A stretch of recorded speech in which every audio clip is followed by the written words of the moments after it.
Şu at yalana boğulan bir Türkmenistan görýär-de, Türkmen jemgyýeti. Bu da ahlakı yer bilen ýetan edýär-de. Onuň ahlak giden soň kanun, manun diýilen zatlar ortadan galkýar. Utanç, haya, ýene şoňa meňdeş zatlar ortadan galkýar. Onuň adamlaryň öz aralaryny birek bolan hormat, hila o da ortadan galkýar.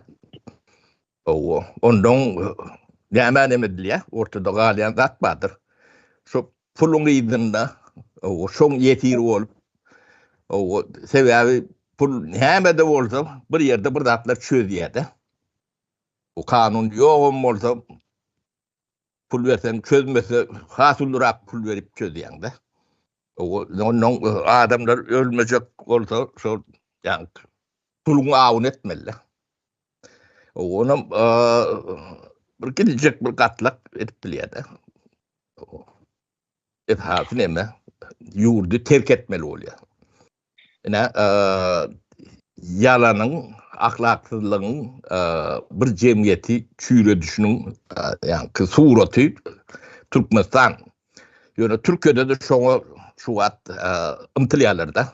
Ýöne bularň ýa-ni oýunlary gutordy.